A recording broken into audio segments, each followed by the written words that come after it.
In the techniques for Advaita, there is like whole thing. Which IMAX theater, you can visualize what I am saying. IMAX theater, you are seeing experience like that and constantly. Liver is the back side of the thing is visualized, of course. With hands, they will create shows. Olden days, which had a very rich night life of the missing Vedic. First penetrate as night and their activities in the nightlife feel as fun. Fun was the. Take away the Bharatanatyam. Dance, enjoyment. In Vedic tradition is juiceless. Very juicy nightlife. Even the it was always enlightenment, eternal component, eternal necessity. It happens only, there will never be a that life. The act and the, if you practice and understand, there is something as mind. You all the mind which you guys are carrying, same way you can't understand some of the words. In the night, no, I read that article, even I was shaken. Mind is a middle class mind. It can, I wanted to tell you this, how is it? Unable, there are some sentiments you can't grab. If it is too low for you, sentiment, don't think. There are sacred sentiments, illusion. We may not be able to grab the person in that. The trust, bhakti is song of the God. Contribute to the cosmos is given to you. You have the ultimate gift. Bhakti towards just a small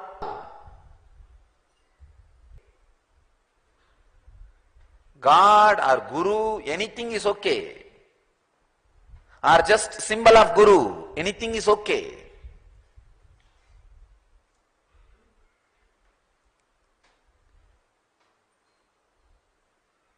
I saw one of the religious leader, very sincere person, used to carry a small murti of his Guru or whom he feels as God. Always he will have that deity and worship continuously. Once in the travel, just that box in which he kept the murti fell. I could see his whole body perturbed, shaken. He is just falling, doing 12 namaskars to the deity and asking for apology. It is not seen, he just feeling. I thought, oh God. He is not an uneducated man or anything. He is an highly intellectual, and I can say the Forbes magazine has said he is one of the 100 most influential people in the world.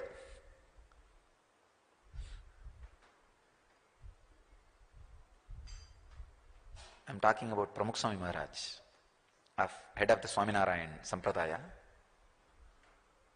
I could see his whole body radiating that sacred sentiment. The deity is God. Such an extraordinary sacred sentiment in human body. Very difficult to grasp. And put it and forget about it, do next work. And next day again when you open up, oh Guru Patuka. In Tamil we have a proverb, only when you see the husband you will find out whether the Mangalya is there or not.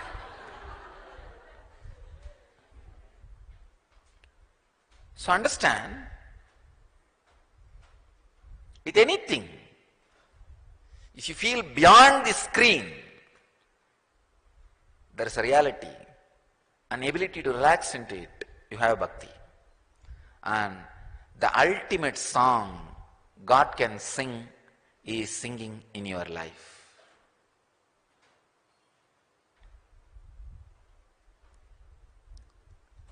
As I said, Breeze is the song of the air. Flower is the song of the plant. Fruit is the song of the tree. Wave is the song of the ocean.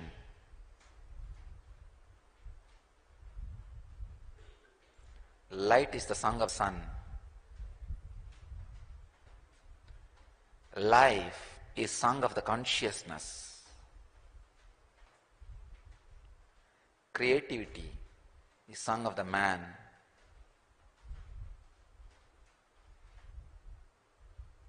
Bhakti is song of the God. Bhakti is song of the God. Let you all live that song, not just listening, live that song. Let you all live and radiate enlightenment.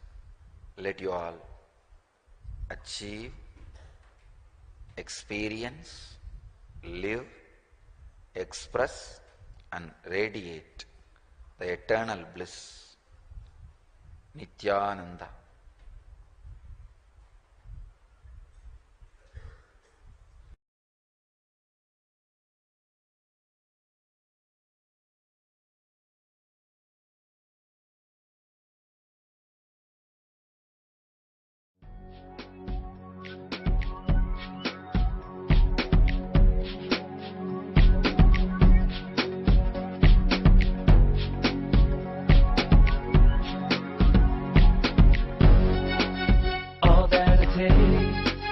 All that I smell, I offer to you, Swami Nithyananda. All that I see, all that I hear, I offer to you, Swami Nithyananda. Let this dance, and this song, and this joy, I surrender to you. All that I feel, all that I am, I offer to you, Swami Nithyananda. Puragaram, Karunavataram, Samsara Saram, Bhujagendaharam, Sada Vasantam, Hridayarvinde, Bhavam Bhavani, Sahitam Namami. All of my dreams,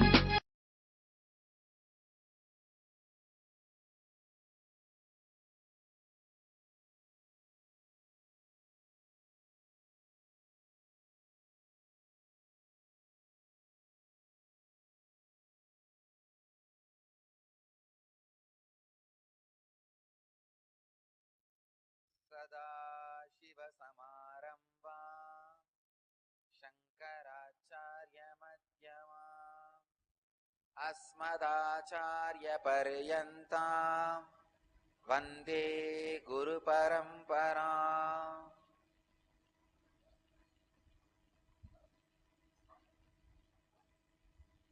Dear devotees from around the world, I welcome you all with my love and respects.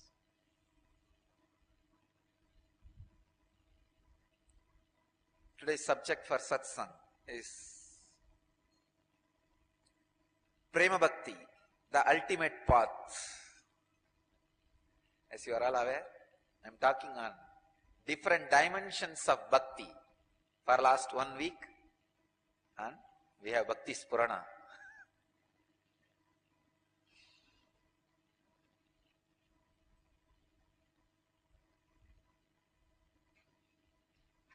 I was talking about the sacred sentiments, Bhakti, from different dimensions and angles.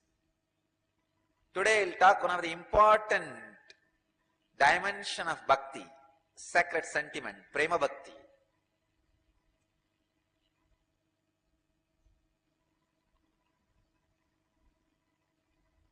I have some sacred sentiments from different great masters.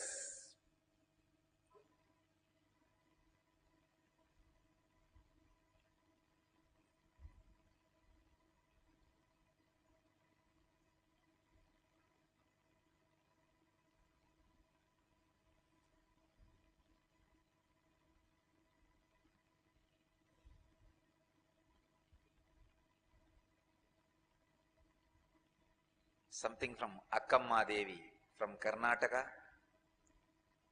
something from Narada Bhakti Sutras, something from Baul songs, something from Manikya Vasagar from Tamil Nadu,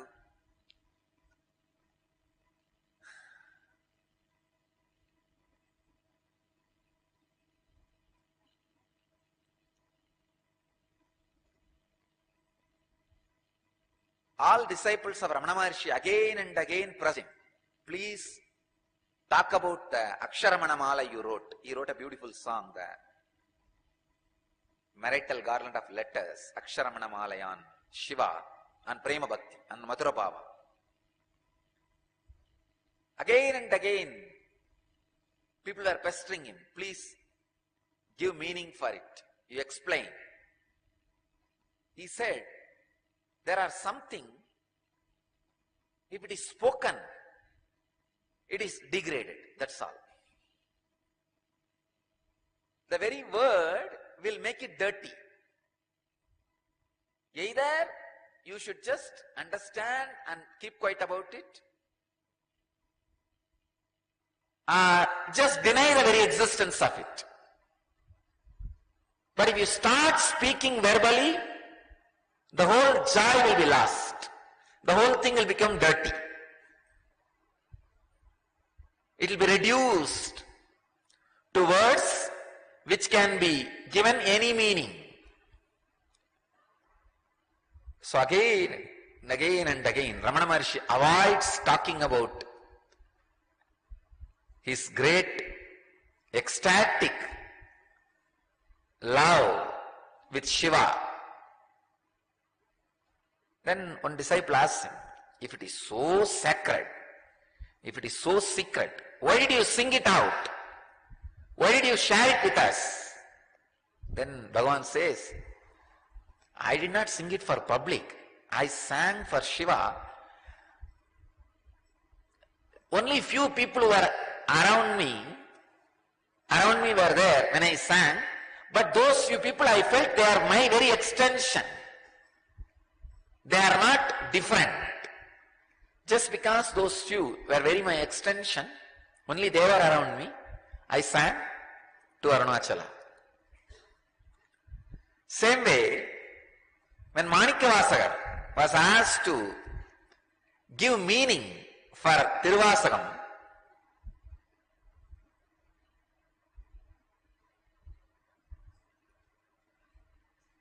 he just smiled and showed Nadaraja, just climbed those steps of the Garbhamandir of Chidambaram Nadaraja and disappeared into Nadaraja. I can understand.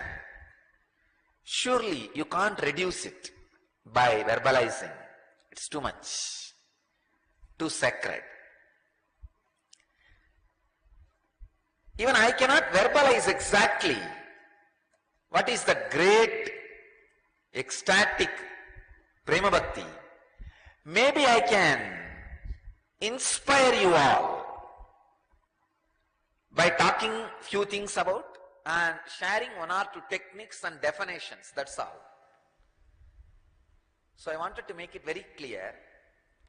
In satsang today, I am not defining Prema Bhakti.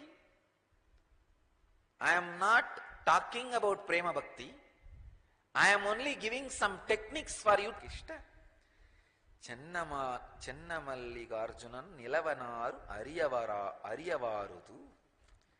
It's from Akkamma Devi. Like the treasure hidden in the ground, taste in the fruit, gold in the rock, oil in the seed, the absolute is hidden away in the heart. No one can know the ways of Chennamalligarjuna. Akkamma Devi, one of the great Prema Bhakta, lived like a child in ecstasy. She sings, it is hidden so deeply, you can't sing about it, you can't tell about it. That's the truth. Manikya Vasagar very beautifully says, Karandabal kannalodu neigalandar vola Sirandadiyar Sindanayul Tenuri Nindru.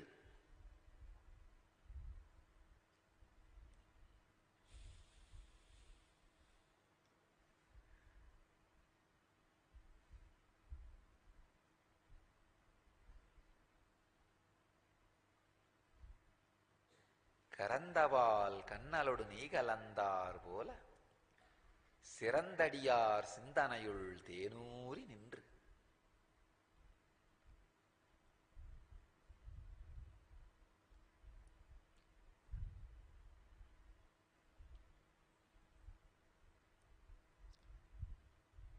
Ramakrishna says, if you go to a feast, before the food was served, there will be a lot of talking.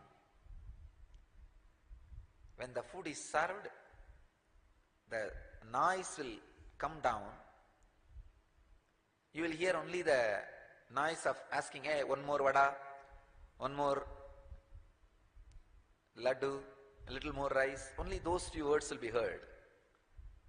But after a few minutes, even that will not be heard. Ramakrishna says very beautifully, only the sound, chop, chop, chop, of food being tasted in the mouth, or the sound of the curd in the leaf plate, only that will be heard. I can say, these great sacred sentiments, they are neither the noise of gossip, nor the noise of get the laddu, get the jaggery, get the vada. No, it is the noise of chup, chup, chup. Akkamma Devi has nothing to tell,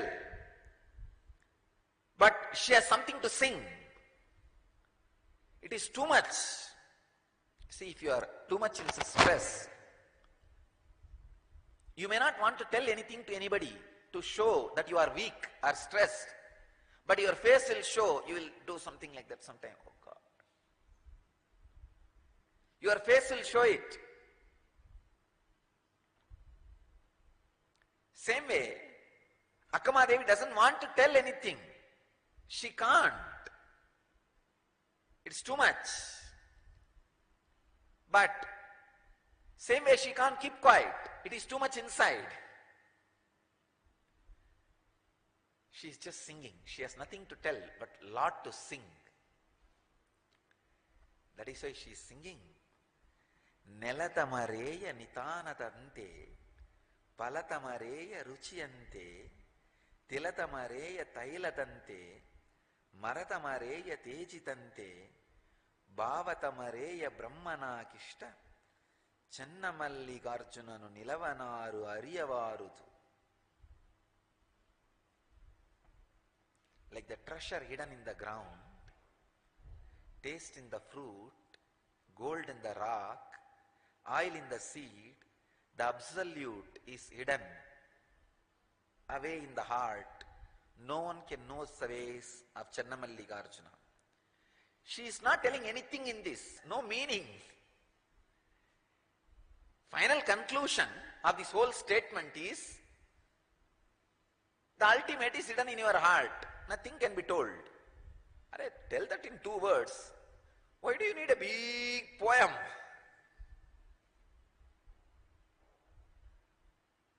Because it is too much to be told in 2 words. You can't do anything. When you are possessed with that experience, anything you do is poetry.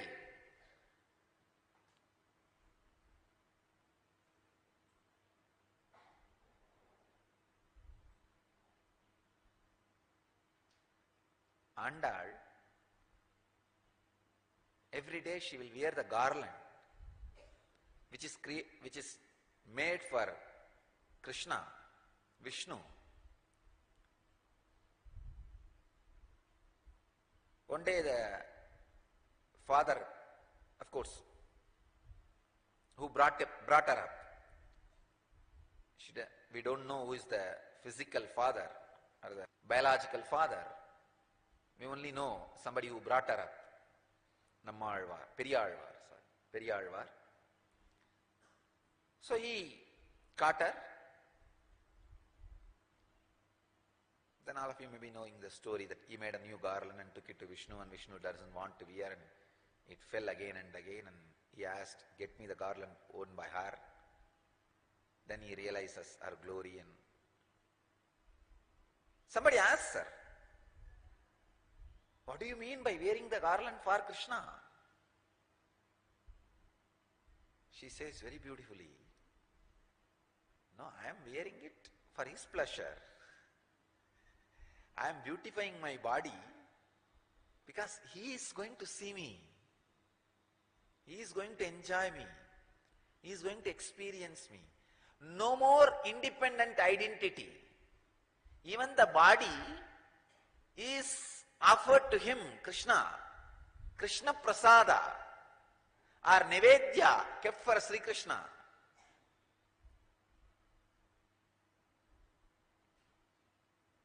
That is why Krishna could not feel that is a different body. He said, let me wear the garland, put on her body. Achalamurti and Sachalamurti. The statue was Achalamurti and Andal was Sachalamurti. Because there was nothing inside Andal except Krishna.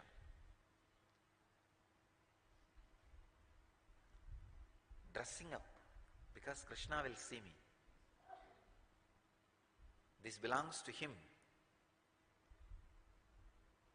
So Akkamma Devi has nothing to tell, but she has to tell something. So that she expresses her extraordinary ecstasy. When you are in bhakti, you don't possess bhakti, bhakti possesses you. It's not like one more thing, you will have it in your house. Oh, these objects. I have bhakti also. No. Bhakti will own you. You can't own bhakti. As long as you own bhakti, it is not bhakti. It's managed bhakti.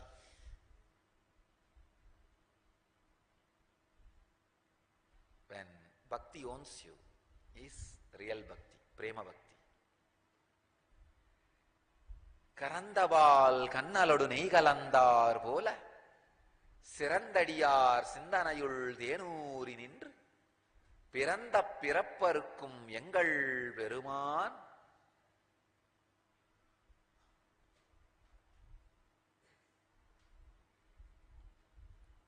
he sings just like that.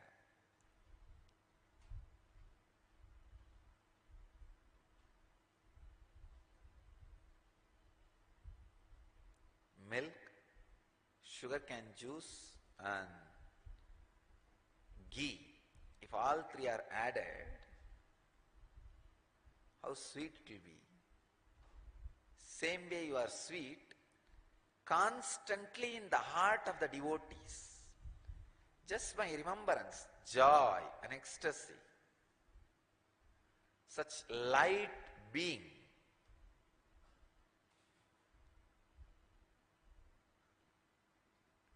Such an ecstatic being.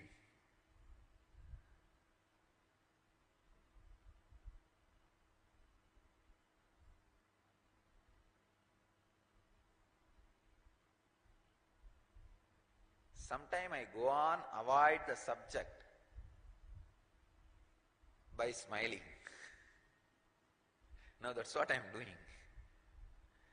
Because the subject is too much. How will you explain the word? Sirandadiyar Sindanayul Tenuri Nindru. The exact translation means in the heart of the devotees, like a honey, you go on oozing out. You can't explain. Either you experience it or just do not know the existence of it. It's like having the eye or not having the eye, that's all. Somebody who doesn't have eye, who is born blind, you go on singing about the glory of colors. Oh, how the rainbow looks. First there is a violet, then there is a this, then there is a green, then there is a yellow. That fellow will naturally get irritated and start throwing stones at you. Persecution. That is why so much religious persecution.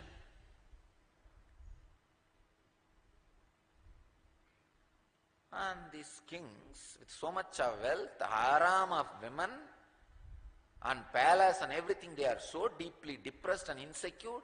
And these beggar fellows singing in the street, this Jnana Sambandar, Appar and Dhirunavukarasar, Manikkavasaka, Sundar, all these guys, singing in the street, Namarkum Gudiyallom, Namanukku Manjom, Yemambom, Midarpadom, looks making fun of king. That is why that guy gets completely threatened and frightened and puts him in the prison.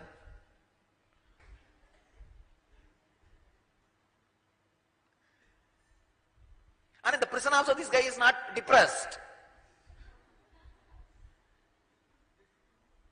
Sitting there he is singing, Masil Venayum Malai Madhyamum Visu Dendralum Vingila Venilum Musu Vandarai Goigayum Gondrade Isan Yendai Yenayadi Nidale Katrunai Puttiyor Gadalir Paichinum Natrunayavad Namachivayame.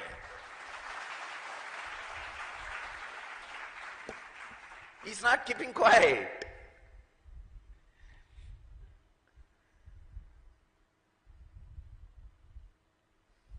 Sometimes singing about bhakti becomes dangerous.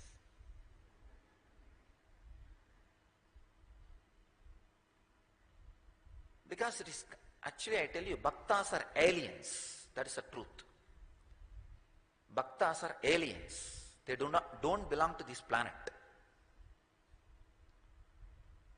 See, it's some non-mechanical parts of the brain gets awakened. I tell you, once the bhakti gets awakened, you can't even talk to common man. I know thousands of our devotees who can't go to any party and who can't talk to anybody else, any other subject. All the old relatives, friends, everything has disappeared. It's not that you renounce them, they renounce you. Because there is nothing in common to talk. What will you do? So talking about the same thing. What about share? What about market? What about your business? How about this saree? Where did you get this jewelry? But here, you don't know anything of that. The jewel which you wear is the energy bead from Dhyanapidam. The saree which you wear is ashram saree, white saree. And all you know about is Swamiji, and what is the next program? What was the last program you attended?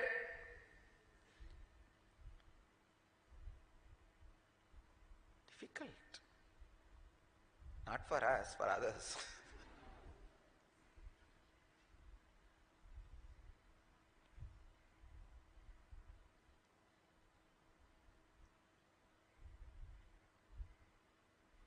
Just understand. Somebody is thinking he is the king of the whole country. An ordinary guy, Thirunavukarasar, old guy, all he holds his whole properties on small Udavarapada, in English I don't know the name, just a small weapon to clean the tool, not even weapon, tool to clean the grass, the ground. That's the only job he will do. He will go to all temple and clean the floor and do some service in the temple, sing about Shiva. But this guy is so charismatic and ecstatic. Wherever he goes, thousands gather. Come on, put him in the prison. But again, nothing can be done.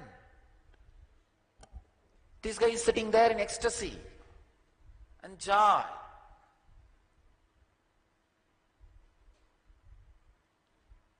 Bhakti is awakening of the non-mechanical parts of your brain.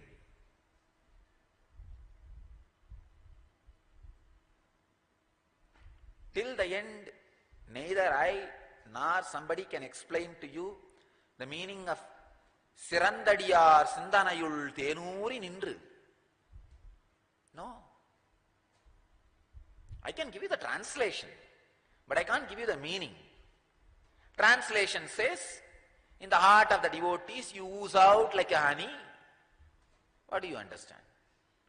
You understand the word honey, heart of the devotees, oozing out, and you try to fix all that and create a visualization. There is a heart, And like pus usually oozes out in the wound, from the wound, the honey oozes out from the heart. If really honey oozes out from the heart, what do you need? You need a bypass surgery. Or open heart surgery. How will you describe? How will you explain? It is only the ecstasy which can sing. For Prema Bhakti, explanation is not possible. Only experience is possible. Maybe. How my eyes expand when I utter these words. How my throat chokes when I sing these words. The joy my body language expresses when I recite these verses. And the courage my being radiates with these great words, these sacred sentiments. Maybe, I hope that can transmit this into you. The experience may be transmitted into you.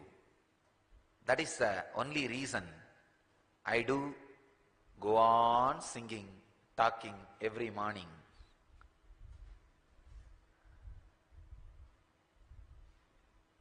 Otherwise, there is no other way, there is no other reason why so many words should be used to sing about something which can never be sung, to explain about something which can never be explained.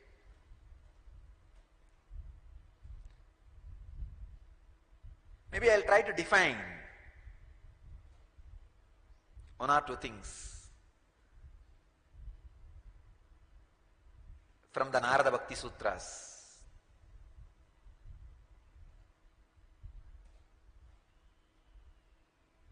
I have read thousands of books in at least 3-4 languages which I can read and understand. Only one book in my experience does not talk about the subject at all about which the book is supposed to talk.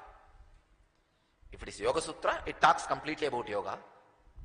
If it is Brahma Sutra, it talks completely about Brahma.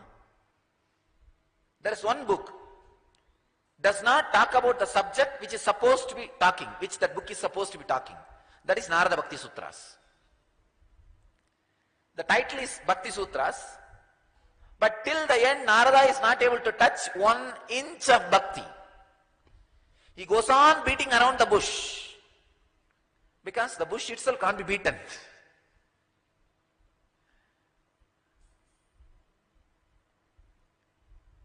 He just stands in this corner and takes a photograph. Oh, this looks nice.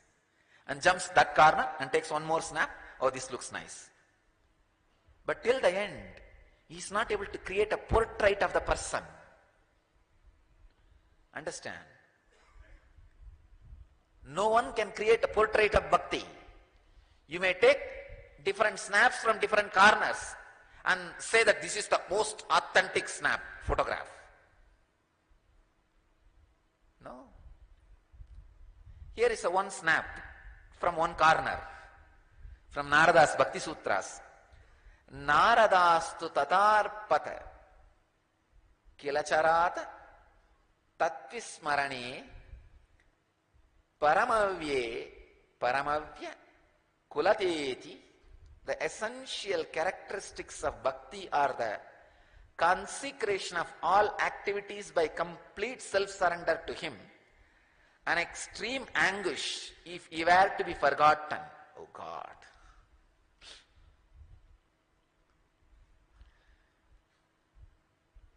He is describing a deep passions and passion in this one sutra. Extreme anguish if he were to be forgotten.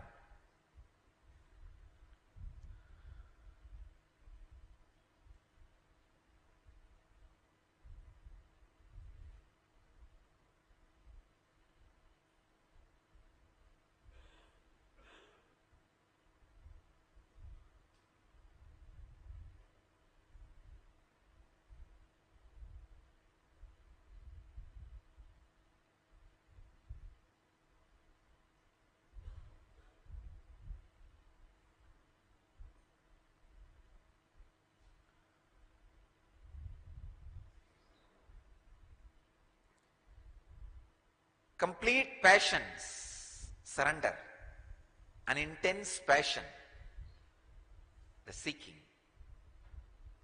is the essence of Prema Bhakti. Again, I am also beating around the bush because the bush cannot be beaten. It can only be different directions, different sides, different explanations. But experience has to happen by the proper process. Bhakti Spurana is the process. Go through the process. You will experience real Prema Bhakti. My blessings to all of you. Let you all experience and radiate Prema Bhakti. Let you all experience and radiate enlightenment. Let you all achieve, experience, live, express, radiate the eternal bliss. Nithyananda.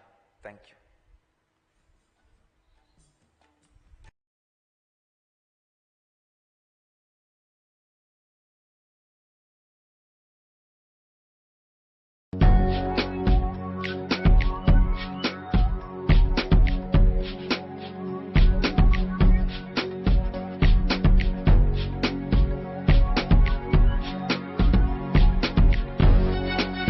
All that I taste, all that I smell, I offer to you, Swami Nithyananda. All that I see, all that I hear, I offer to you, Swami Nithyananda. Like this dance, and this song, and this joy, I surrender to you. All that I feel, all that I am, I offer to you, Swami Nithyananda. Puragaram, Karunavataram, Samsarasaram, Bhujagendraharam, Sada Vasantam, Hridayaravinde, Bhavam Bhavani, Sahitam Namami. All of my dreams,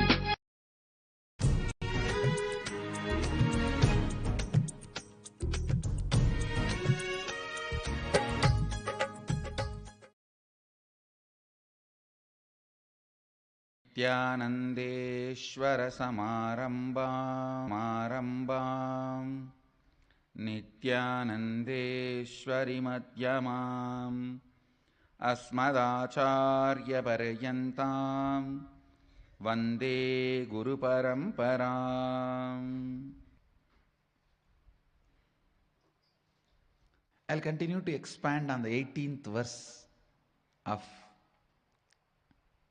Isavasya Upanishad. Agnena yasupataraye asman vishvani deva vayunani vidvan yuyot yasya majjuhuranamena Bhuyishtam te nama uktim videma. Listen.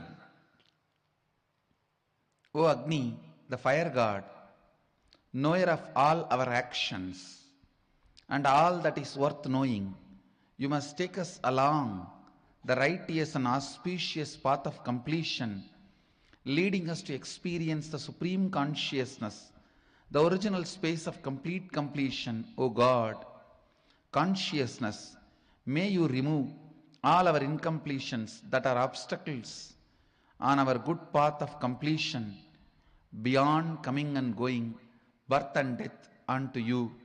We surrender with many reverential words, bowing down again and again. Listen. The first part of the verse I explained, the best prayer you can do is lead us to, take us along the righteous and auspicious path of completion, the original space of complete completion. The next line, O God, consciousness, may you remove all our incompletions that are obstacles on our good path and completion beyond coming and going, birth and death. Understand two important sacred secrets you need to catch in this verse. One, listen carefully. The first, innocent surrender. Please understand. I am not saying ignorant surrender. Ignorant surrender means you do not know what is surrender. You do not know to whom are you going to surrender. You do not know what is going to happen after that surrender. You do not know what is going to happen if you don't surrender. You do not know the original concept of surrender, just trying to throw away your responsibility in the name of surrender is ignorant surrender. Innocent surrender means you know everything and you don't have insecurity inside about going through this path. That is innocent surrender. Understand the difference between these two. I'll explain. I have seen the hypocrisy of human beings in any ton level. People come and tell, Swamiji, I surrendered everything at your feet. In the end of the one-day program, during energization, please cure my cancer. I tell them, all right, stay for 2-3 days, I'll heal you. No, tomorrow morning I have to go for my work.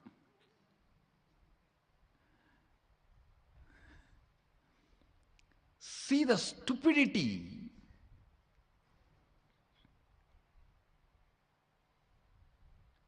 No, I surrender to you, you heal now and send me for my work.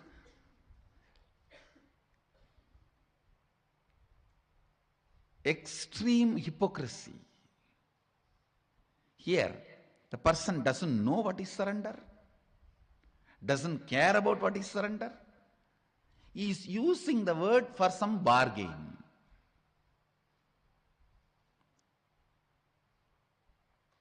Innocent surrender means you have a thorough idea what is surrender, to whom are you surrendering, what will happen after that, what will happen if you don't, what is the right context, everything. You know the whole thing and you do not have the fear of transformation it is going to bring inside you. Understand? You do not have the fear, the transformation it is going to bring inside you. What is exactly you are afraid? With surrender, suddenly your own taste about life may change, which you are afraid of. Oh God, I may suddenly start liking something else. Then what will happen to all the things for which I worked for 10 years? What will happen to that house which I brought designing, which I built designing every room? What will happen to the car which I bought enjoying the mirror, side mirror, front mirror, clock, these, that, so many things? What will happen to all that? Suddenly my desires may change, my fears may change, my thinking may change. Understand, when you mature, your desires do mature. If you decide your desires should not get matured, you stop your maturity. You stop your maturity. Maturity of the desires and fears is what I call renunciation. Renunciation is not denunciation. Understand? In Hindu tradition, Vairagya is not Aragya. Viraga is not Araga. Renunciation is not denunciation. Maturity getting added to your desires and fears. Understand? You might have heard thousands of conspiracy theories.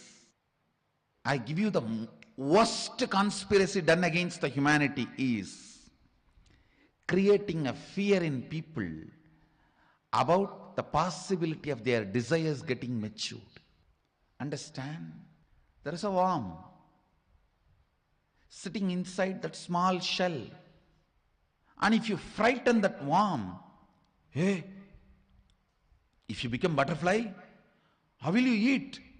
Here at least your food is guaranteed.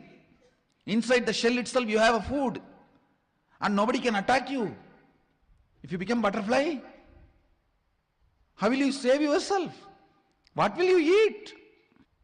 I tell you, trying to suppress human beings without letting them taste off the grid life is the greatest conspiracy. I tell you, all the best things India has, Sanatana Hindu Dharma has, is by the rebels who learned to live off the grid when they were young. When you are young, learn to live off the grid. The powerfulness that brings inside you. After that, even if you are hooked to the grid will be at your feet, not you will be at the feet of the grid. After that, nothing can bind you. I am glorifying all this by wearing them, not getting glorified by all this by wearing them.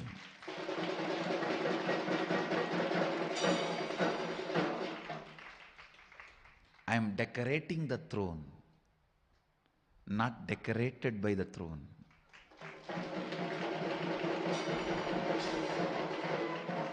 I just want to make a statement to the world.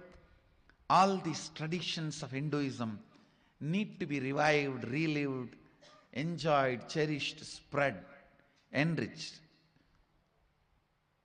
Because this tradition taught me to live off the grid.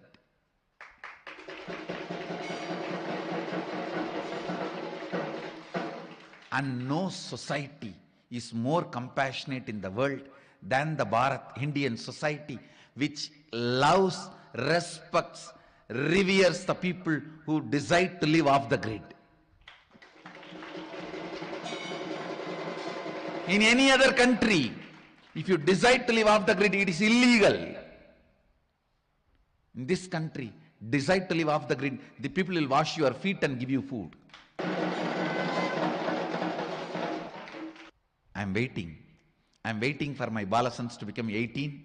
First batch I am sending to live off the grid.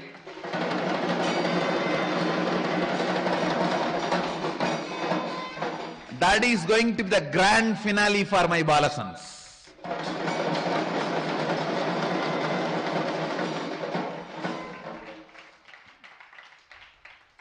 And in the March, all the Krama Brahmacharis and Naishtika Brahmacharis are going to enjoy the off the grid life in March. I have plans.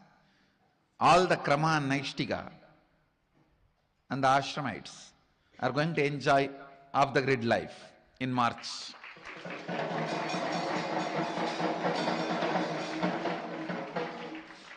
Now I tell you, fear of your desires getting matured will stop you getting matured. Any society frightens its people about maturity will kill itself. Let more and more maturity be added. Let your desires get matured. Your fears get matured. If you are afraid of death, and suddenly you are afraid of the karmas which may hit you after death, don't think you are in the same state. You have become matured. You are no more afraid of death. Only the karmas which may not come after death. Then your whole life you will not be planning for more and more locks and bigger walls. You will be planning about completion. If you are afraid of death, you will be planning for a greater and greater wall and lock. If you are afraid of the karma, you will be planning for more and more completion. So even your fears getting matured is a growth. With surrender, the first thing you will experience is your desires and fears will get matured. And they will completely disappear. That is different. That is the ultimate experience. But the moment you start practicing surrender, your desires and fears will start getting matured. Your anxiety, your fear, whatever emotions with which you are struggling, your incompletions, all these will start getting matured. You may not have incompletion with the people who are living with you or with the day-to-day life. You may have incompletion with incompletion itself, that why I am not able to complete you. That can never be equated to the incompletion you are having with the next person because she did not smile at you or he did not smile at you, they did not respond to you, they poured water on you. Your incompletion about they poured water on you is totally different than your incompletion about incompletion, that why still you are not able to complete. I can say here, even your incompletion and anxiety has become more matured. See, ultimately this incompletion will disappear. That is experience. But even maturity shows the growth. The moment you start practicing surrender, the first thing will happen to you is maturity in your desires, in your anxiety, in your fears, in your greed, in your everything.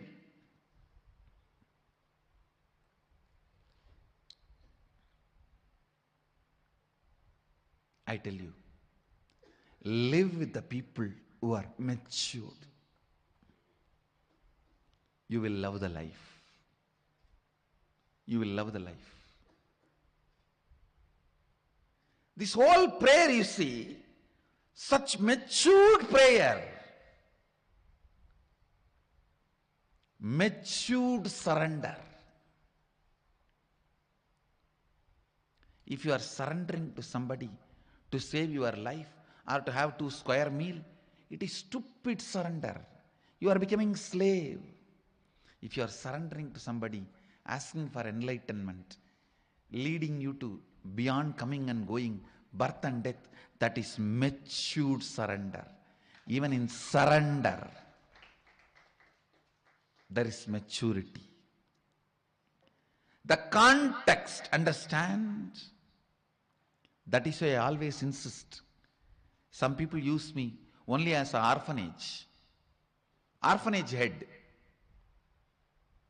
Very few use me as the head of a monastery, Guru Maha Sannidhanam. Understand?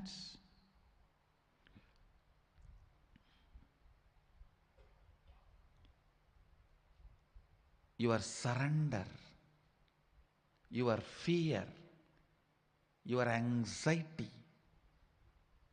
your desire, everything will get matured the moment you start practicing surrender.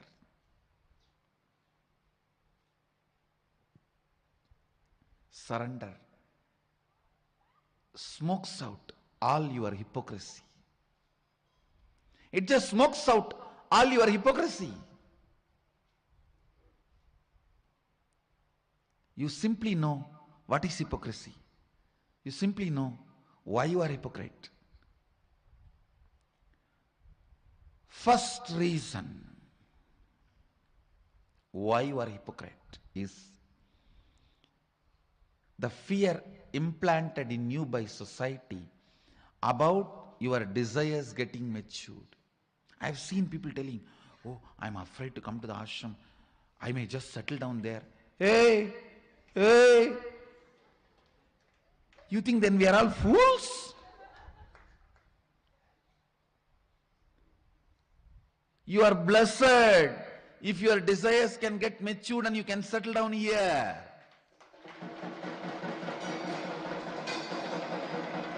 It's only the people whose desires were matured can settle down here. Otherwise, I have enough bhuta preta ganas to pour water on you.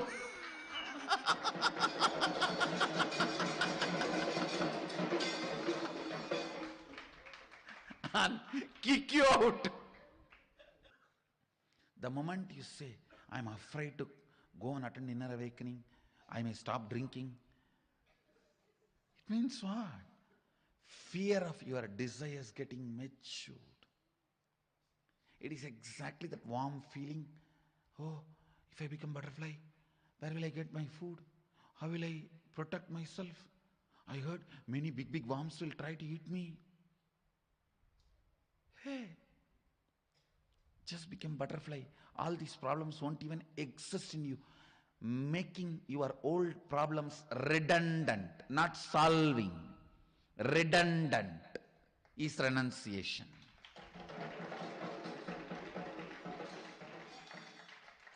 They just become redundant to your life. The more and more practice of surrender will more and more smoke out the hypocrisy with which you are hugging. Cuddling with hypocrisy is not cute. Understand? Hypocrisy is not cuddly bear. It is cuddy bear. Not cuddly bear. Cuddy bear means the bear going to bite you. Don't cuddle with your hypocrisy. No. Celebrate your desires getting matured. Celebrate your fears getting matured. Celebrate your anxieties getting matured. Celebrate your decisions getting matured. Celebrate your vision getting matured. You will celebrate surrender. Because in real surrender, spiritual surrender, the worm is becoming butterfly. The other day I saw a Facebook posting. A worm and the butterfly, both of them are sitting on the table in restaurant. Worm says, you have changed in 1 month. Butterfly says, yes, Nithyananda effect.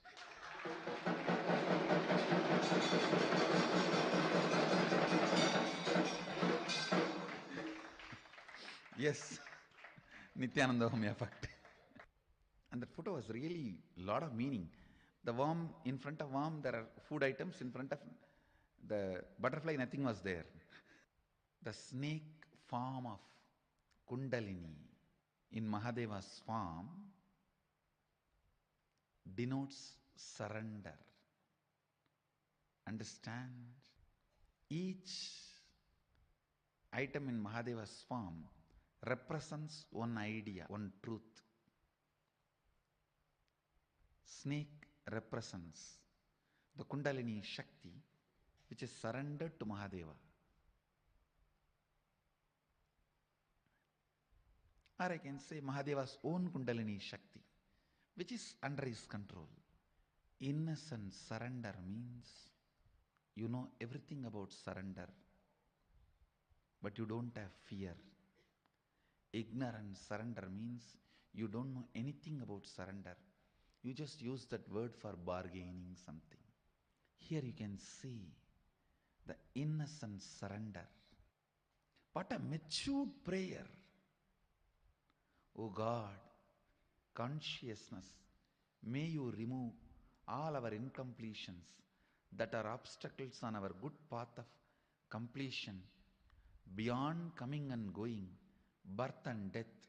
Unto you we surrender with many, many reverential words, because we don't know any other words. We only know the reverence we carry in our heart, and we don't know how to verbalize it. So we offer that as it is, bowing down again and again. Bowing down again and again. Understand, when money gets added, your taste about life changes. When power gets added, your taste about life changes. When name and fame gets added, your taste about life changes. When surrender gets added, maturity happens in you. Understand, the biggest change you can have in your life is maturity. I'll explain the difference. When money gets added, you have a new desires, new way of thinking, new fears, everything. But that does not mean your old desires have gone. They become redundant. Does not mean your old fears have become redundant. When name and fame gets added, you have more desire, more fear. That does not make your old desires and old fears redundant. When power gets added, you have new desires and new things. That does not mean the old is redundant.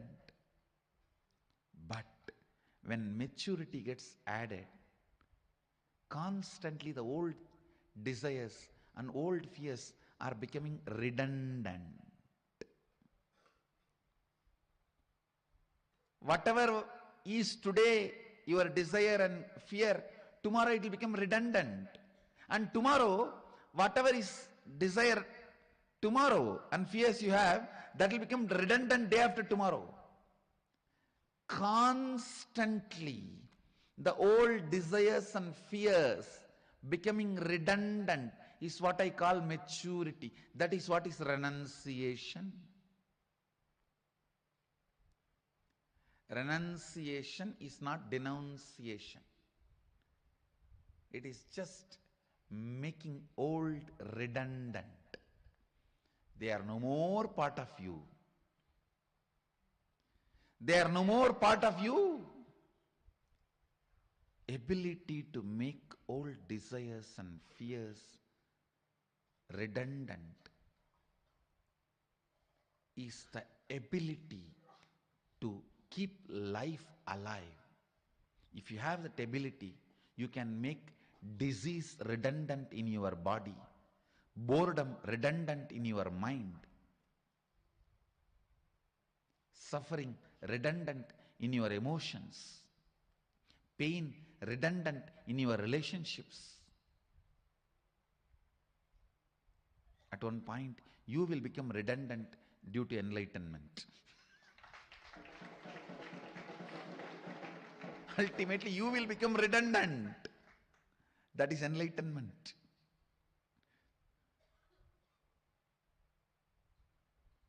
Making things redundant in your life. Making things, places, people redundant in your life.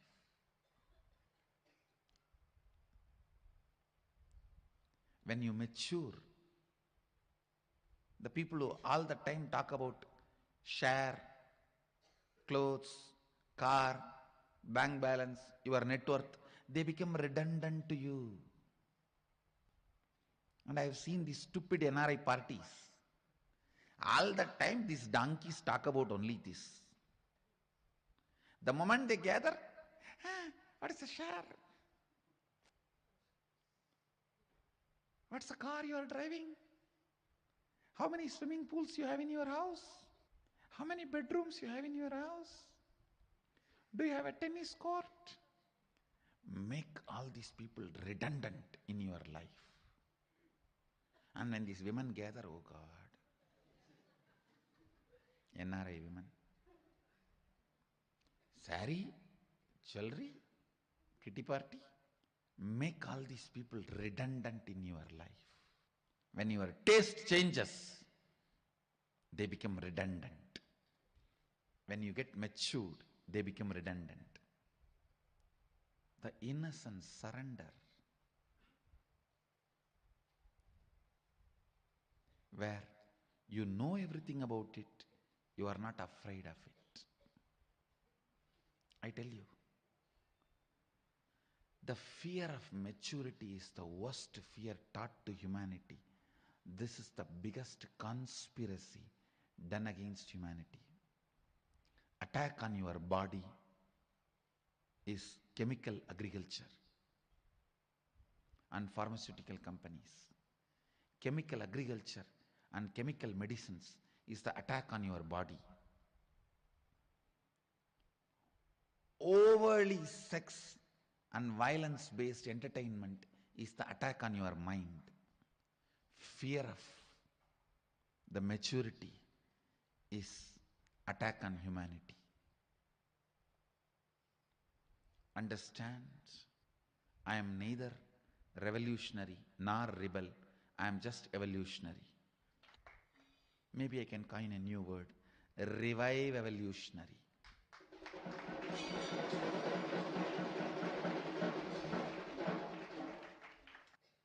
Even in the prayer, what a maturity. This one verse, I feel there is so much to tell about this verse. That's why I'm not moving. Maybe the first day of the inner awakening, I'll start the Kenopanishads. February 4th.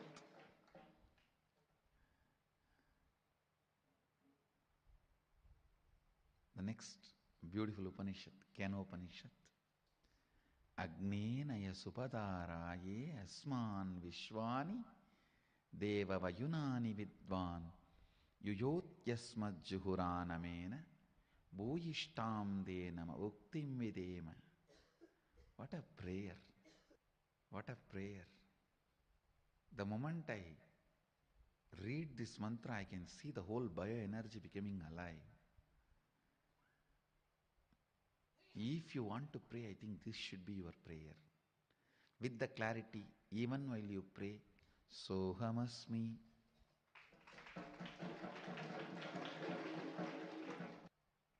With this prayer, the Upanishad leads you from impersonal relationship to personal feeling connection.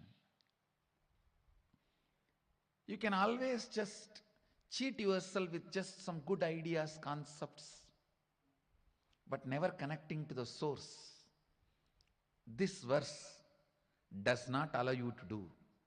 This verse really awakens that feeling connection. Essence of today's satsang, innocent surrender, not ignorant surrender. With this, I bless you all. Let you all radiate with integrity, authenticity, responsibility, enriching, causing, living Shuddhadvaita Saivam, the eternal bliss, Nithyananda. Thank you. Be blissful.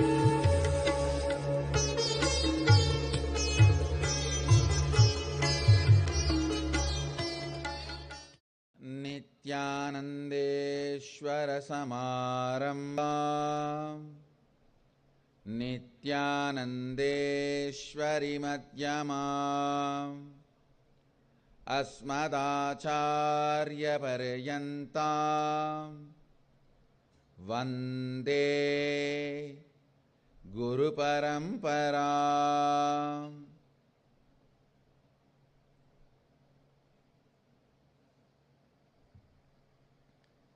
I welcome all of you with my love and respects.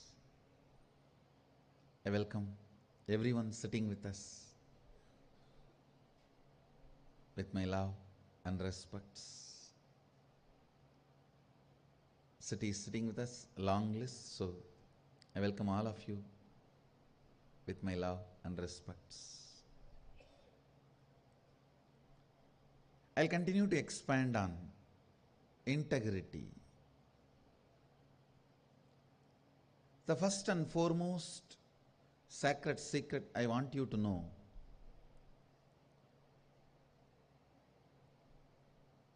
integrity is falling in love with your higher personality. Understand? You do have Sadashivatva in you. You are hardwired for it. It's not that your Sadashivatva is gift from somebody. No. Understand? Just like how when you fall asleep, you put an alarm and tell the alarm, hey, wake me up tomorrow morning.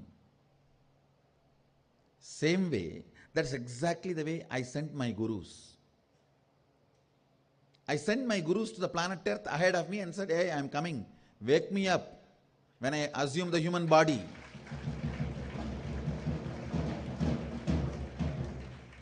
See, assuming the human body is almost like for you guys, how entering into deep sleep and dream state.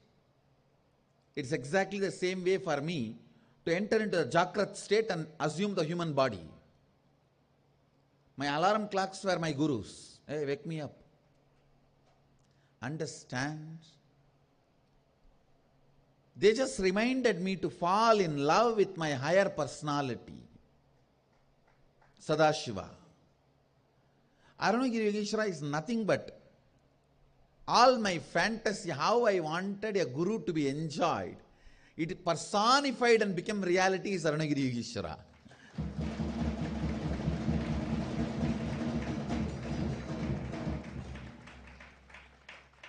How best way the guru should be enjoyed. That personification is Arunagiri Yogeshwara. He is nothing but helping me to fall in love with my higher personality. Who is Arunagiri Yogeshwara again? Understand? From outside, he made me fall in love with him. From inside, he made me fall in love with him.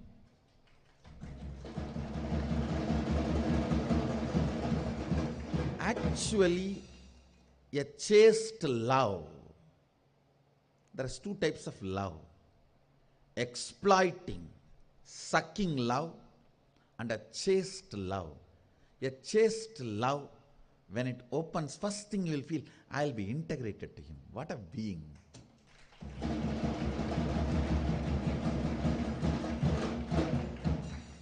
This exploiting, sucking love means, let me possess and do what I can, get what I can get out of him. A chaste love means the moment you fall in love, wow, I have decided I'll be integrated to him from my core. That is the first decision I took when I had darshan of Arunagiri Yogeshwara. Wow. Of course, I did not measure or I did not understand him. I just know he is something which is more than what I expected as possibility, or whatever I know as possibility. The moment I understood that, the first thing, I'll be integrated to him. Integrity is nothing but falling in love with higher personality of you, higher side of you. It's romance with a higher side of you. It's romance with a higher possibility of you. I saw Arunagiri Yogeshwara as my higher possibility, my higher personality. When I fell in love with him, when I decided to be integrated to him, it just became flowering of me. Understand?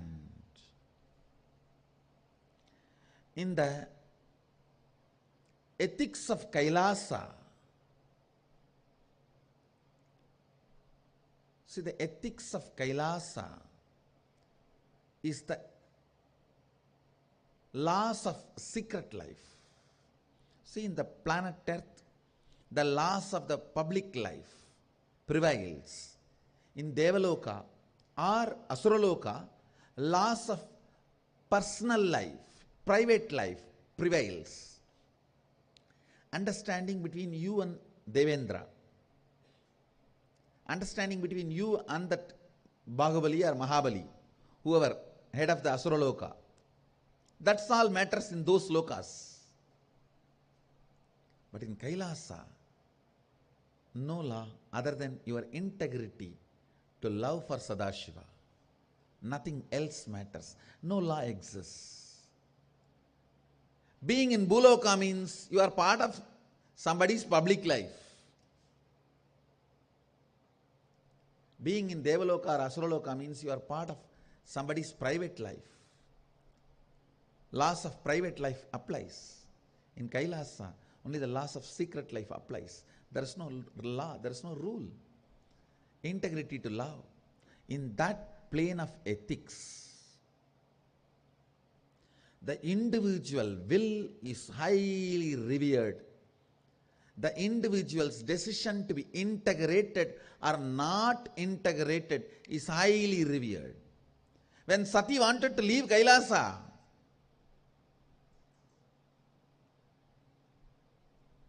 I tried to support her and make her understand. But when she is adamant, I sent Veerabhadra to destroy Daksha but did not protect Sati. Understand? How much of time it would have taken for Veerabhadra to protect Sati instead of destroying Daksha? But the instruction was destroy Daksha, not protect Sati.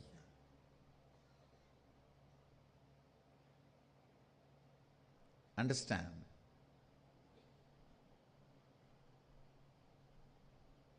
She is Adisakti herself. She took another one body, became Parvati, came. All that is great. But the moment she decided out of her will to step out of Kailasa, yes, okay. If that is what has to happen to your body, that is what you have decided, nobody can stop.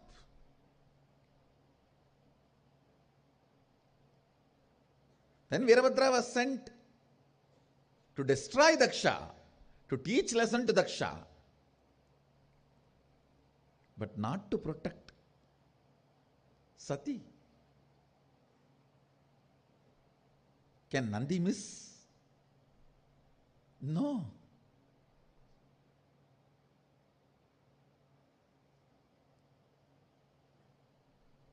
Can Veerabhadra miss? No. They were not instructed to protect Sati. The moment you decide, your will is respected. Understand? When you fall in love, other than your will, nothing else is required for integrity. If you are saying, I want to be but I don't know, and if you are believing, I want to be integrated but I don't know, you are the worst hypocrite. the area you need to attend is more than completion, falling in love with your higher personality, Guru. I can see very clearly, whoever is in love with me, they are in love with integrity. Integrity is so smooth for them. When there is no love, you use every methodology to either believe integrity is not possible or cheat that you are already integrated without living it. Understand? The scale to measure whether you are integrated or not, you will manifest Sadashivatva, me. You will manifest the powers I am manifesting. You will manifest everything. That is a scale. That's a scale. Yesterday, one of my Balasant was sitting with me. I was actually doing research on some of this temple construction. And suddenly I decided, let me watch Rajaraj Cholan. There was a old kind of a Tamil, I can say it, I should not even say it is a movie because it is not done cinematically. It is done more in those days, movie. Very mom shop, pop shop, homegrown. So I wanted to watch that to catch some glimpse of how he would have built the temple, have they done some research and presented. I was sitting and watching with her. After some time I asked her, how do you feel sitting in my breathing space? The statement she made, I'm so sure she got me. She said, Swamiji, I'm having the space of listening.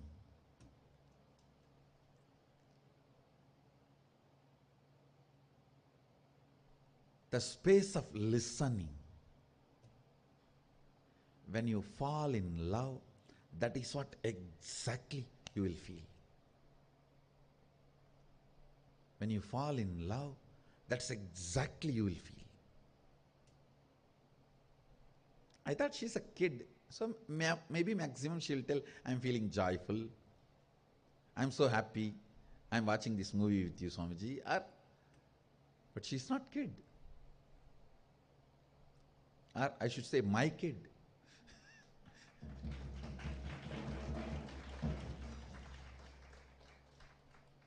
I'm experiencing the space of listening, Swamiji. I tell you, when you fall in love, you will only experience the space of listening, integrity. I just know I have a daughter.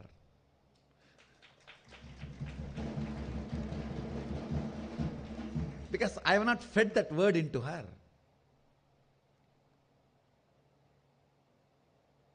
I only looked at her and she was having a wide smile. I think catching me so close up. Actually, there were scenes where Rajaraj Cholan and his daughter are relating and talking. Whenever she sees those scenes, I'll see a big shy and wide smile will be there on her face. So I thought maybe she's enjoying the Rajaraj Cholan's. Rajaraj Cholan had a very sweet daughter. And he was a complete father. I can say he was a complete king and complete father and complete Shiva devotee and complete ruler, a complete hero, a complete being. So I thought maybe she's enjoying the father dimension of Rajaraja. So I just wanted to find out what she's exactly going through. She said, I'm in the space of listening, Swamiji. I thought, oh God, this is my daughter.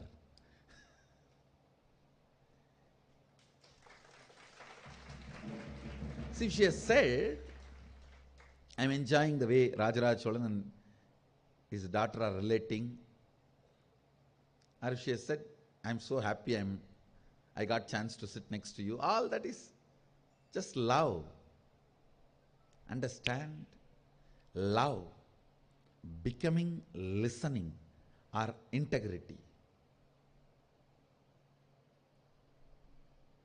is what I call literally living enlightenment.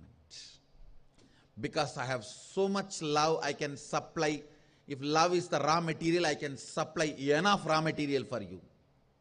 You just need to convert that into listening and integrity. When you waste the raw material only, I say, all right, stop the supply now.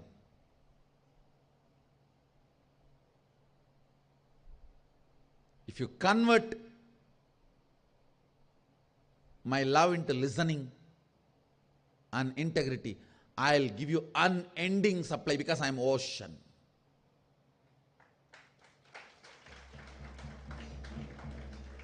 Only when you start using that love to abuse, people start doing that. I'm close to Swamiji, I don't need to be integrated. He will not ask me, you see. He will question everyone, but not me. Then, not only the raw material supply is stopped, the supplied raw material withdrawn. Because now the raw material will rot. You will be abusing others and Sangha. It was just too much. When she said, Swamiji, I am in the space of listening. It means these kids got it. They may not be physically so near or around me, but they got exactly what has happened to me with Arunagiri Yogeshwara.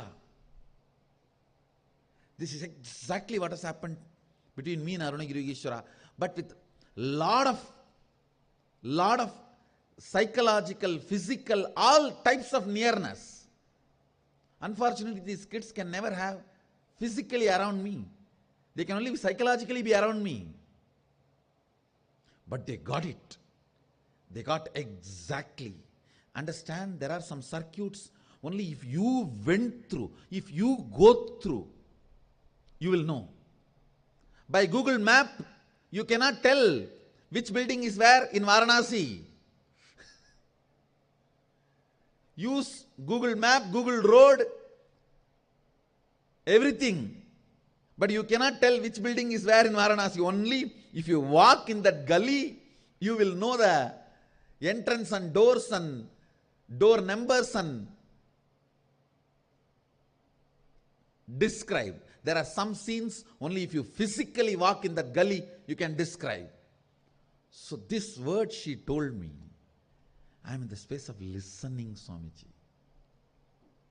She is walking, or she walked through. Because when I fell in love with Arunagiri Yogeshwara, the first thing happened is integrity to him. Means the space of listening. Space of listening and integrity is one and the same. I decided to listen to him with my whole being. I decided to be integrated to him with my whole being.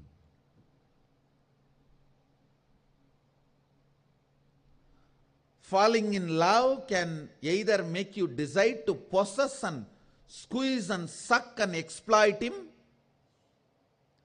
or it can make you decide to be integrated and listen to him. Both can be done. Both can happen. That will only decide whether you are going to be Rudraganya or court dancer. Whether you are going to be a chaste woman or a prostitute. Chaste woman, when she falls in love, decides to be listening and integrated. A prostitute only plans to exploit, suck and possess and fleece. Whether it's money or power or whatever.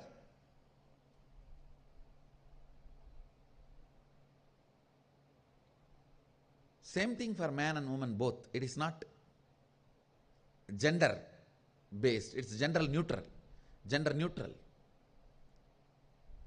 A real disciple, man, when he falls in love, he decides to listen and integrate it. Or He plans cunningly how to keep everything under the control and have my share of power, everything in my hand.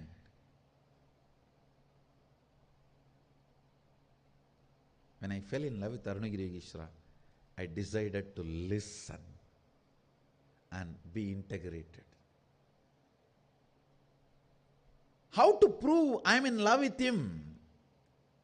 He doesn't have, he is not missing anything that I can add. The only way I can prove that I am in love with him is my integrity to him. That's the only way I can prove I am in love with him. What he does not have, I can give and show that I am in love with him. He brings 9 planets and puts it in front of me and he's teaching. I asked him, what are you doing? If people look up, sun will not be there. He said, don't worry. Till you finish your session, class, படிடா நீ படிக்கிற வரைக்கும் எவனும் மேல பார்க்க மாட்டான்டா. Means learn till you finish learning, nobody will look up. Look here. Why are you bothered about all that? A being who can bring the planets and teach me astrology,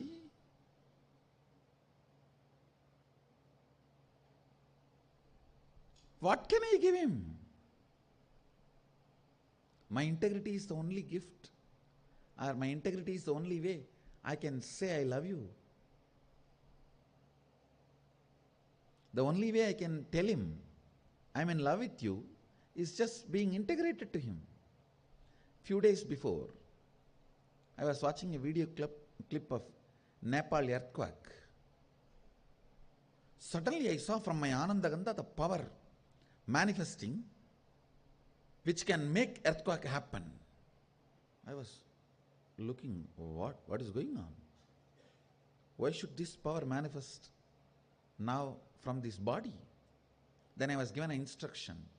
When the temple foundation is done, I have to create an earthquake there for the foundation to settle down. So for next 10,000 years, any earthquake, the temple will stand, nothing will happen to temple.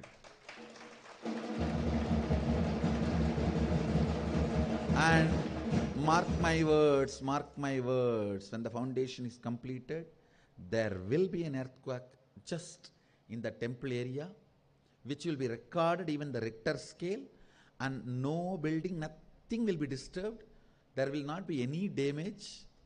Just the foundation will get adjusted and get settled. So that for next 10,000 years also, no earthquake will affect the temple or affect the whole temple things in any way.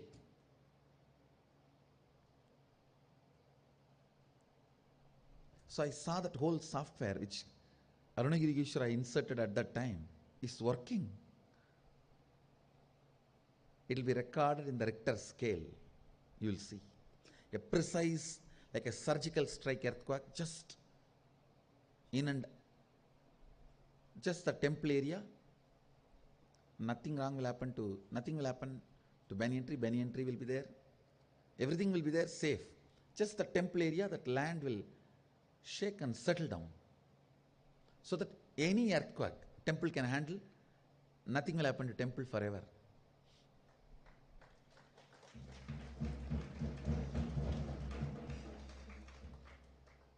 Of course, I am putting it on record so that when it happens, you guys know Swamiji said that time itself.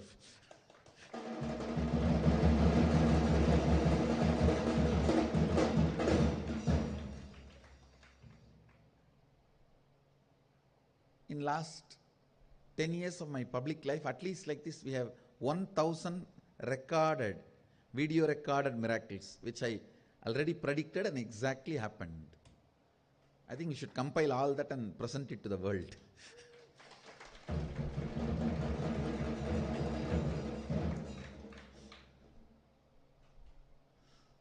Anyhow, when you fall in love, integrity is the first decision you make. Because in Kailasa, only integrity is revered and respected. Nothing else. Nothing else.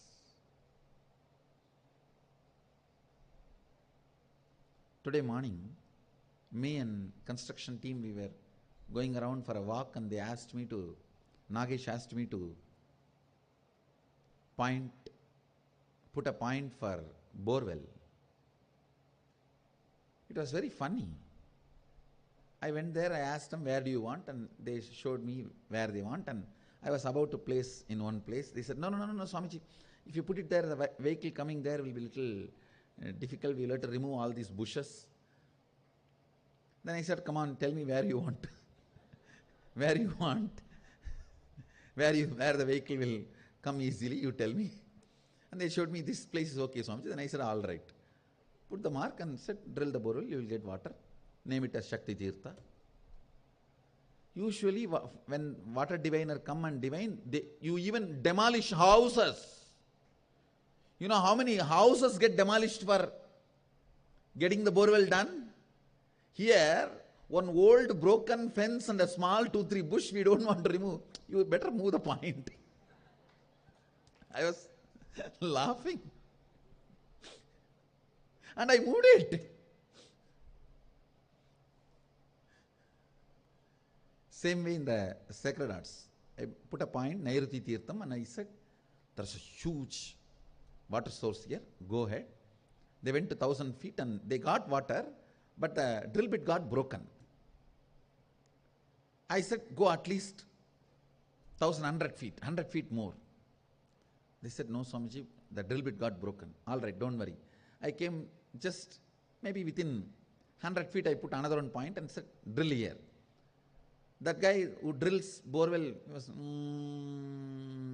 we went there 1,000 feet and we got water, but not that much. And once, 600 feet, 5-inch water.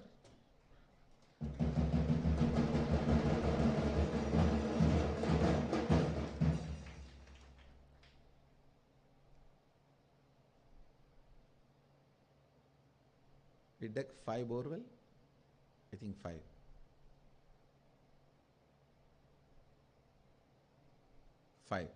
All 5. Full water.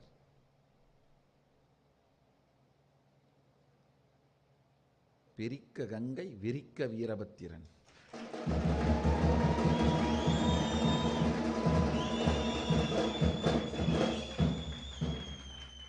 Sadayai Pirikka Gangai, Virikka Veerabhattiran.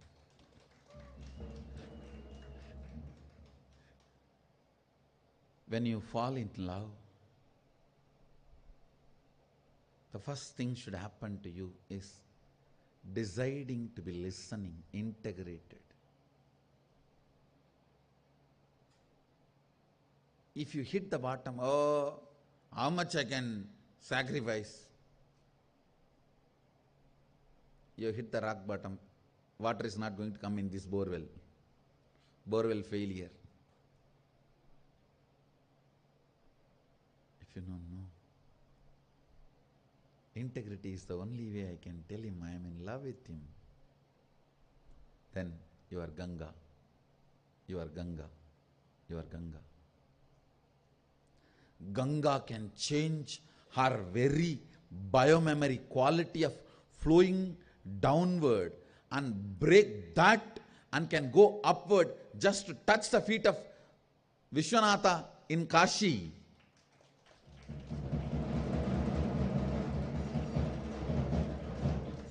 Taking Uttaravagini means taking a turn towards north. She's just showing, I am in love with you and ready to lose my very quality of flowing downward. So the very identity of water is flowing downward, but I am ready to give up even that to tell you I am in love with you.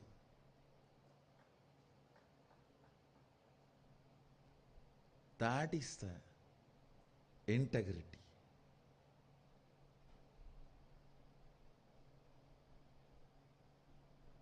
Uttaravagini. She turned towards north just to tell Sadashiva, I am in love with you. Integrity is the expression of love. Integrity is the experience of love. Integrity is personification of listening.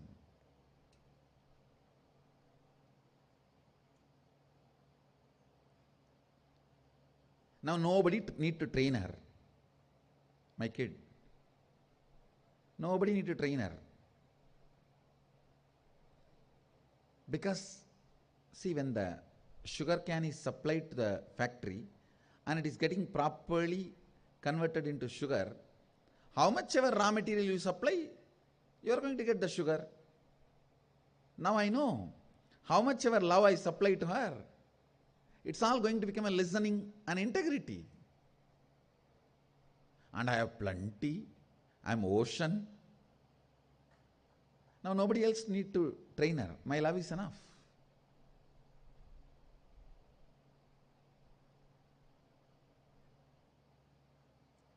Of course, I am in love with her, that is why I made her love me.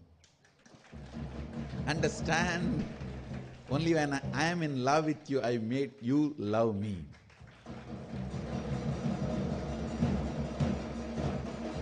The biggest gift you can receive from the Master is Guru Bhakti.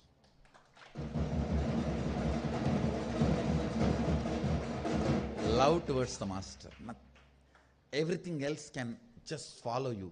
If you just pick up that one gift, Guru Bhakti.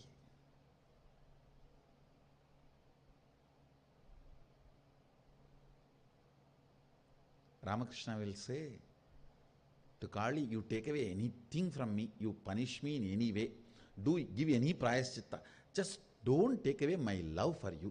You do everything else, anything, I have no problem, because with that one I can manage my whole life.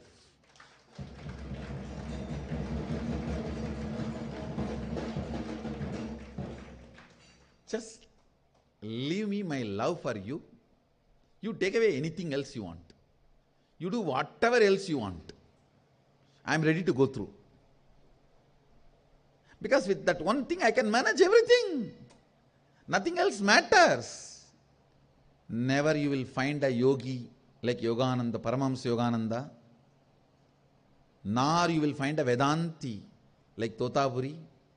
Or you will find Agori like Kinaram Baba. And you will never find a devotee like Ramakrishna.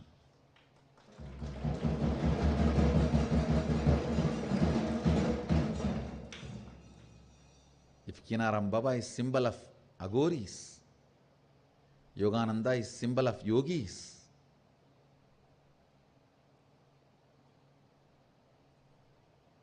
Trailinga Swami is symbol of Siddhas, Ramakrishna is symbol of Bhaktas, devotees. If you know the supply chain is proper, means the input, raw material going in is getting converted properly, outcome, the product as you want. You only should empower the supply chain.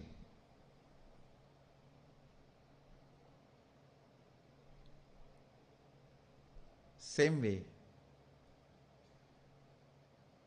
when I know the love is coming out as integrity, I will only empower the supply chain with more and more love, with more and more joy. Because I know now, it's only becoming integrity, it's only becoming listening, it's only becoming enlightenment. Come on, give more, supply more, sanctioned, approved. If it comes out as arrogance, possessiveness, abusing, becoming power center, all that stupidity, then all right, why to destroy that fellow? Stop the supply chain, divert it. This is the secret of my love. Use it for listening and integrity, you will be showered. Abuse it for anything. Not only the supply chain will be stopped, whatever was given also will be taken away. So even the past will become a faded memory. It will no more be part of your cognition. It will be remote memory. After all, past, present, future is in my hand.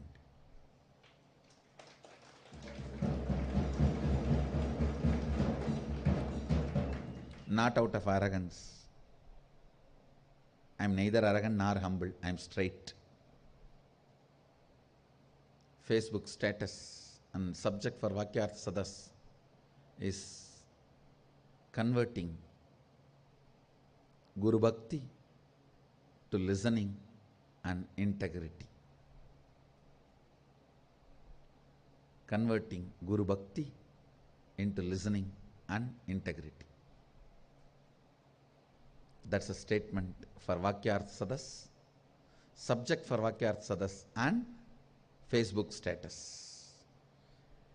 I bless you all. Let you all radiate with integrity, authenticity, responsibility, enriching, causing, living Shuddhadvaita Saivam, the eternal bliss.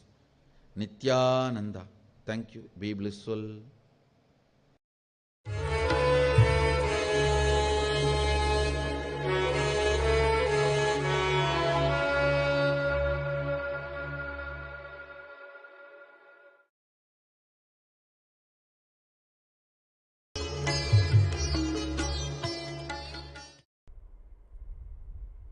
I welcome you all with my love and respects. Welcome everyone who is sitting with us all over the world. When you listen to the sound of Kailasa, the power manifests in you is all the powers related to sound and verbalization. You can read your mind and others' mind. Whatever goes on anywhere, verbally you can see.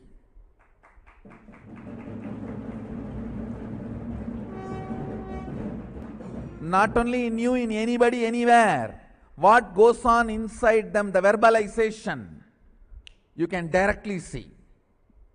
I tell you, fundamentally, reading your own mind, ability to read your mind and read all your blind spots, that empowers you to read others. Understand? Reading your own mind is manifesting powerful cognitions. Reading others' mind is manifesting powers. That's all.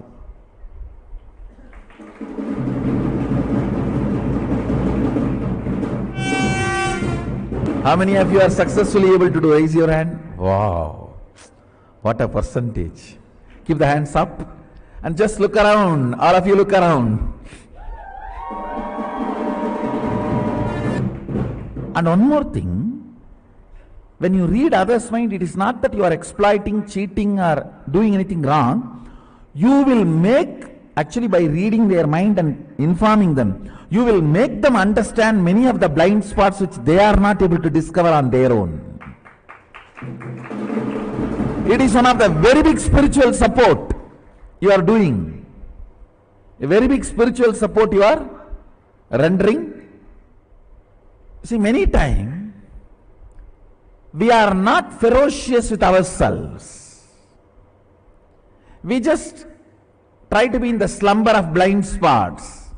Cozy, cute, ooh. When others read that spot and expose that to you, you wake up and you can become ferocious with yourself. It's wonderful. Such large number is able to manifest the powers. Now let's experience Kailasha's length, breadth, depth, time, space.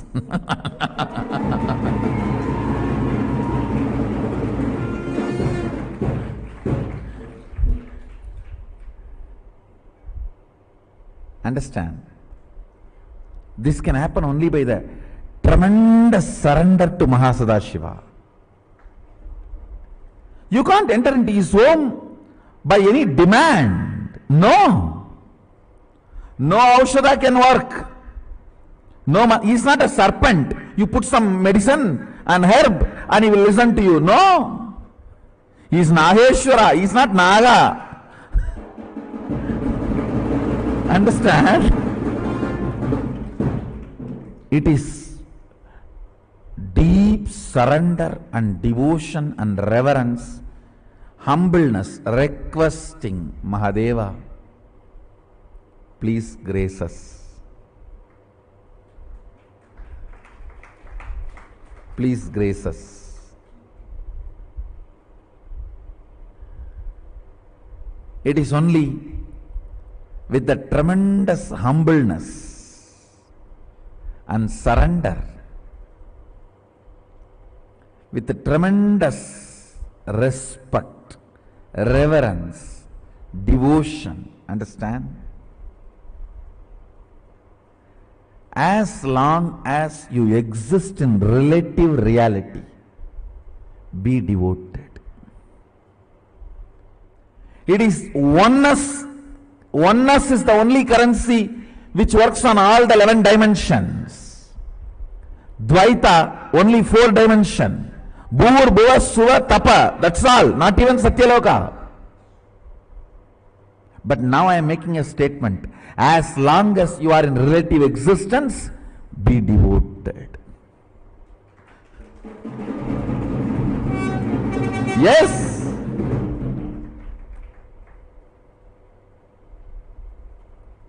Your third eye should be penetrated with the truth of oneness, Advaita, Shuddhadvaita. But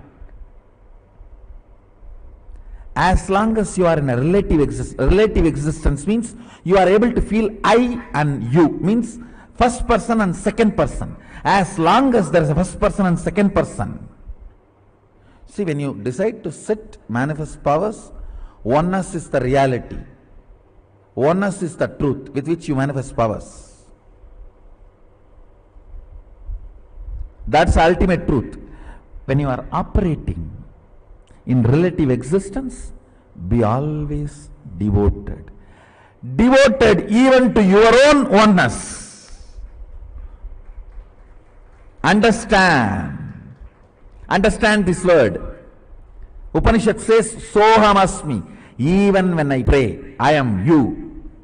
Even when I am you, even when we are one, I pray to you.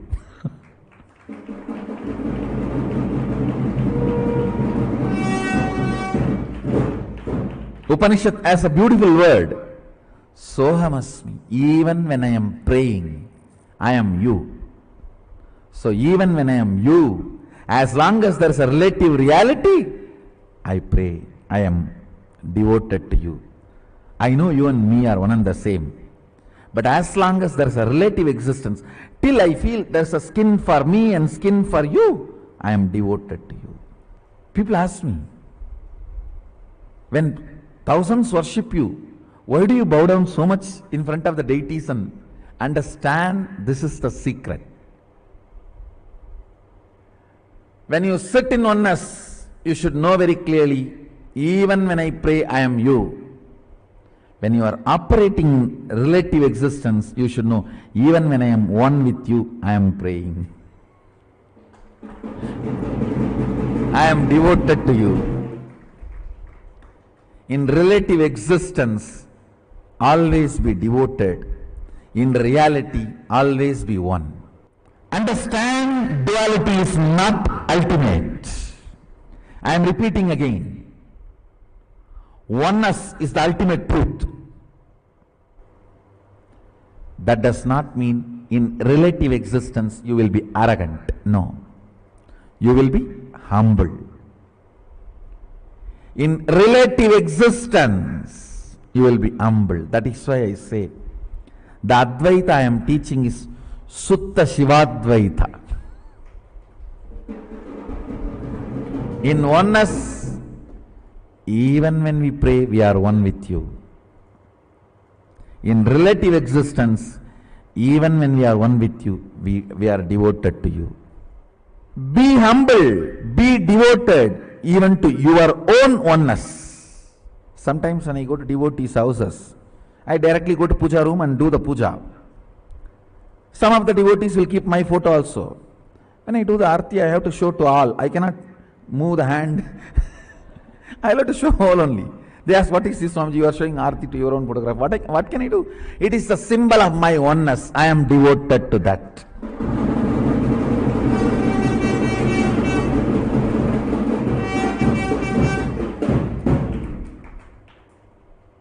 Even I bow down to.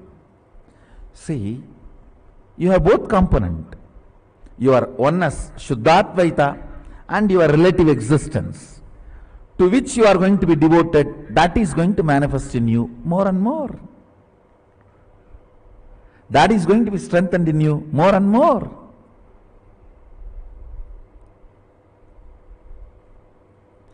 Kailasha is the space of ultimate oneness. Sachidananda, ultimate oneness. Understand? Kailasha is the space of ultimate oneness.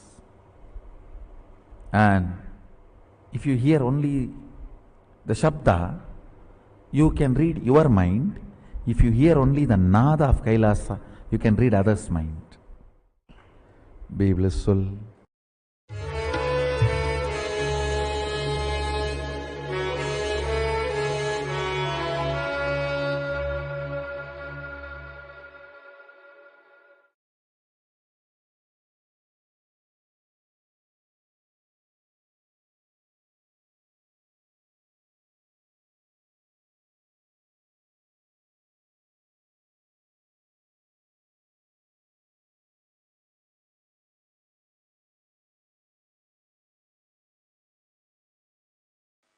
Sadashivasamarambha Shankaracharya-madhyama Asmadacharya-paryantam Vande Guru-paramparam.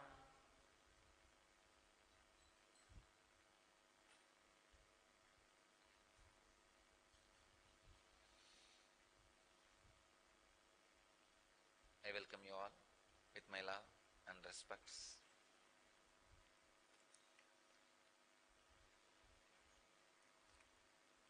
Today's subject for satsang is devotion.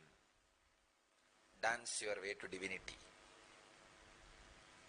As you are all aware, I am continuing my series on the sacred sentiments, devotion and bhakti.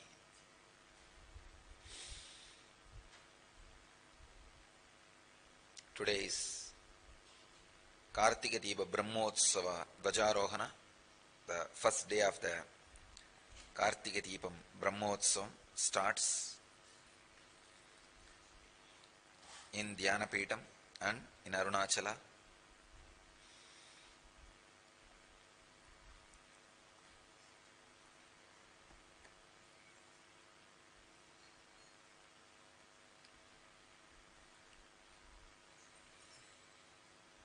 Dance your way to divinity. If you are walking, you are not going towards divinity. Be very clear. If you are walking, you are just dragging your body. If you are walking, it is always towards graveyard. If you are dancing, it is always towards divinity. Any reason, if you are dancing, you are moving towards divinity. Understand? Of course, not with drugs or alcohol. Without drugs or alcohol, any reason you have joy or ecstasy and you are dancing, you are moving towards divinity. Even if it is ordinary, simple, worldly reason, you are filled with joy and dancing, understand, you are moving with divinity, towards divinity. No doubt. You are moving towards divinity.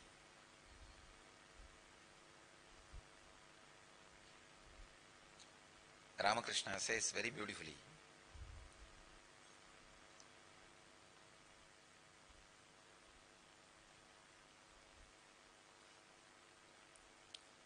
if there are a lot of birds on a tree, if you clap your hands standing below the tree, all the birds will fly away.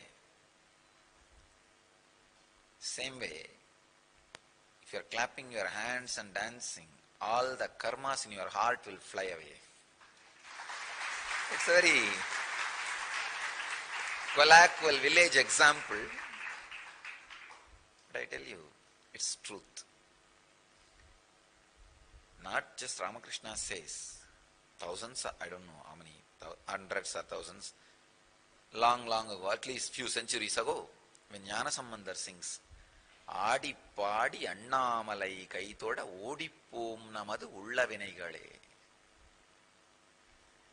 The load you carry in the heart, he says, the exact translation is, if you sing and dance and worship Arunachala, all the load and suffering in the heart, the karmas in the heart, will just run away. Even Bhagavatam describes Kirtanam as one of the important way towards enlightenment. At one step, Bhagavatam goes to the extreme of Kirtanam is the only way for Kali Yuga. In Kali Yuga, only the Kirtanam, singing and dancing, his name is the only way to achieve liberation. Narada very beautifully describes the different expressions of devotion. Shravanam kirtanam chasya smaranam mahatam gate savejyavanati darshyam saravyam atma samarpanam.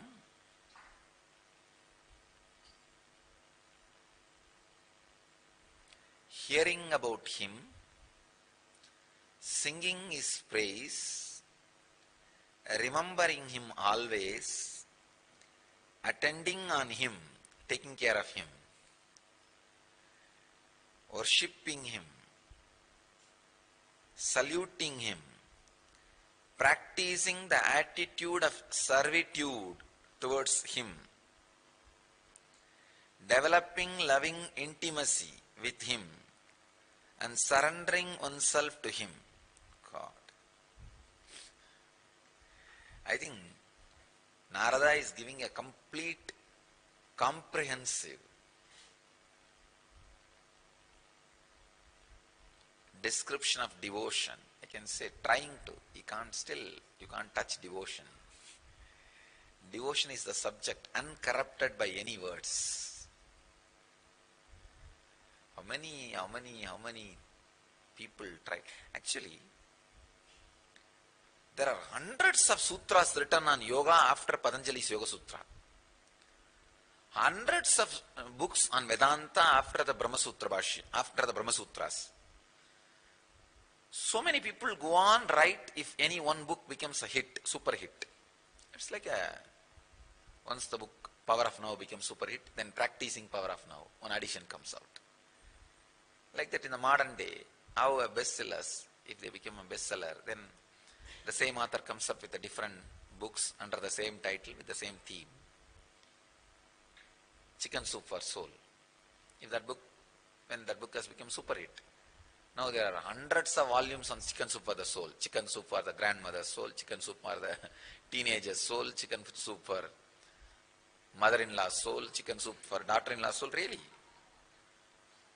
Just like this Tamil TV serials. Once the Siddhi become super hit, then Anni, Orpadi, Mamiyar, Marmagal.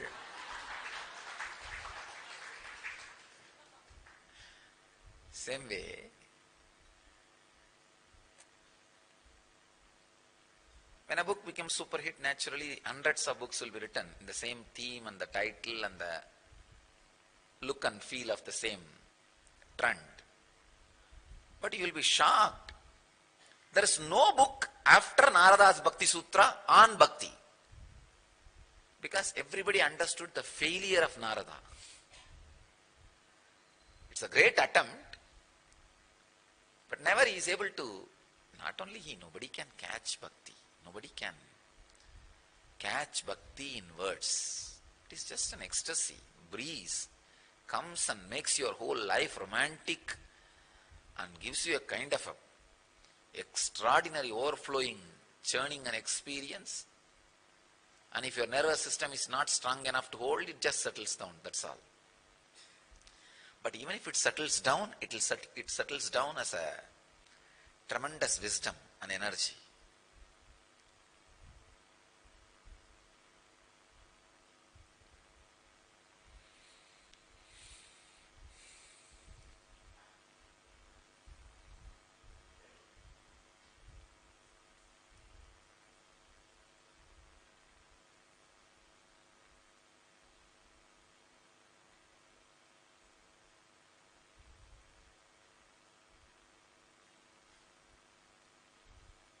Nobody was able to capture bhakti. Even the greatest devotee, Narada, tried. I can say here also he is trying to only describe the expressions of bhakti. The very experience itself, I don't think anybody can catch. Shravanam kirtanam chasya smaranam mahatam gate Save javanati darsyam saravyam atma samarpanam. Hearing about him,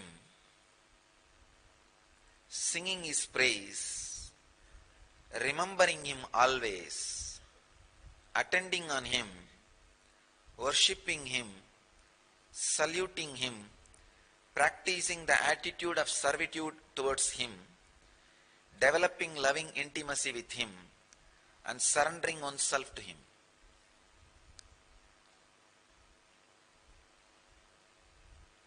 Nine different process, different expressions to experience bhakti.